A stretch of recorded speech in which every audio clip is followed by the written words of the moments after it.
गड इंग्लजच्या चहाप्रेमींसाठी खास कोल्हापूरच्या नामांकित कंपनीचा गोड प्रेमाचा चहा आता उपलब्ध आहे गड इंग्लज एसटी स्टँड समोर। एक वेळ अवश्य भेट द्या। गोड प्रेमाचा चहा।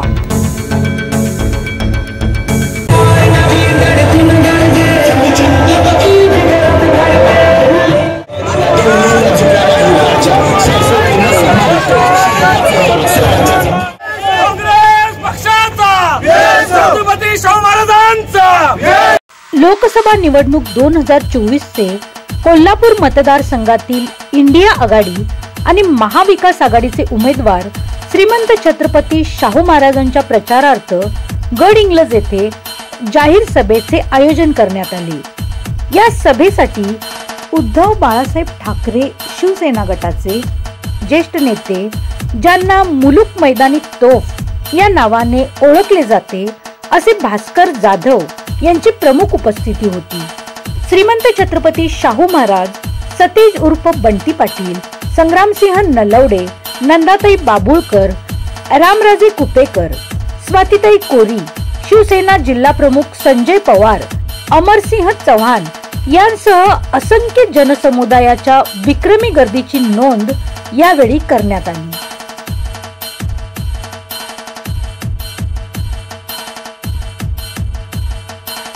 महाराष्ट्राला एक प्रश्न पडलेला आहे की भास्कर जाधव नाराज आहेत, त्याबद्दल आपलं काय? आता इथे माझं काय नाराजीचं भाषण झालं, गर्जनेचं भाषण झालं। जाणीवपूर्वक मी अनेक वेळा जेव्हा खुलासा केला आहे, पहिली गोष्ट ही नाराज बिराज राहणं माझ्या स्वभावात नाही, त्यामुळे ती नाराज असण्याचं काही कारण नाही। उलट ज्या दिवशी पक्ष फुटला त्या दिवसापासून सगळ्यात जास्त आव्हानात्मक गोष्टी किंवा आव्हानात्मक भाषा वापरणं किंवा समोरच्या माणसाला अंगावर घेणं हे काम करत आलो। नाराज कशा करतात? विदर्भामध्ये होतो आणि म्हणून त्यावेळेला त्या झालेल्या 4 बैठका होत्या, सभा कसल्या त्या बैठका होत्या, त्या बैठकांना नव्हतो मी, पण त्याच्यानंतर त्या सगळ्या सभा मीच केल्या।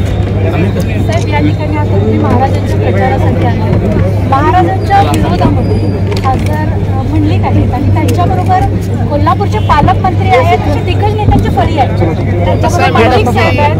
हे फोडण्यासाठी या दिग्गज नेत्यांची फळी आपली काय नेमकी विवेचना? असं आहे की किमान मी भाषणाला उभा राहिलो तुम्हाला एक तासभर तरी लागतो। ही जी काही फळी आहे ना, ही फळी ह्या एवढ्या जनसागराच्या समोर टिकू शकत नाही, परंतु विलय कशी फोडायची हे मी आरामात सांगितलं असतं। परंतु ती नुसती फळी आहे, ती टिकाऊ आहे, तो आतून खोकला झालेला आहे।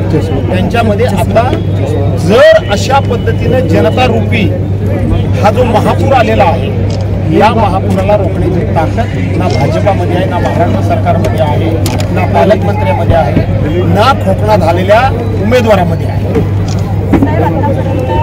शिवसेनेचा जिल्हा आणि तुम्ही कट्टर शिवसैनिक आहात, प्रत्येक वेळेस आता माझं भाषण माझं पूर्ण होऊ शकलं नाही। आम्ही कोकणामध्ये दुःखी आहोत की आम्ही आला धनुष्यबाण मारला। 1988 सालापासून धनुष्यबाणाशिवाय निवडणूक कोकणामध्ये आम्ही पहिल्यांदा लढलो, त्यामुळे आमच्या मनामध्ये प्रचंड संताप आहे। आम्ही हार नाही मानलेली आहे, आमच्या मनामध्ये संताप आहे, आमच्या मनामध्ये द्वेष आहे, आमच्या मनामध्ये चीड आहे आणि आमच्या मनामध्ये प्रतिशोधाची भावना आहे। सूर अशी नाही वापरतो, प्रतिशोधाची भावना आहे की ज्यांनी म्हणून आमचा धनुष्यबाण गोठवलाय, बुडवलाय, चोरलाय, त्यांना आम्ही धडा शिकवणार हा आमचा निर्धार। साहेब, तुमच्या प्रत्येक भाषणामधून आम्ही ऐकतो की खरा शिवसैनिक हा पेटून उठलेला आहे। मग या निवडणुकीनंतर मुख्यमंत्री एकनाथ शिंदे त्या परिस्थितीला ते पोहोचतील असं तुम्हाला वाटतं? असं आहे मॅडम की इथं शिवसैनिक पेटून उठलाय याचं जिवंत उदाहरण हे तुमच्या अवतीभोवती, माझ्या अवतीभोवती ही जागा शिवसेनेची निवडून आलेली जागा, ती उमेदवारी ही आज महाराजांच्या रूपानं काँग्रेस पक्षाकडे गेली। शिवसैनिक नाराज नाही झालाय, शिवसैनिक रुसून नाही बसलाय।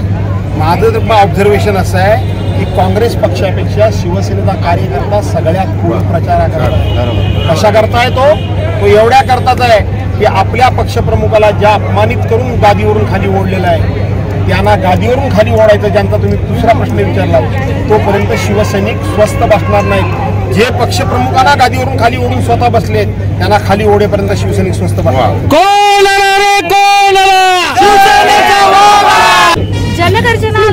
प्रतिनिधी कॅमेरामन जय्यद सय्यदसह लता पालकर गडी. धन्यवाद. थँक्यू.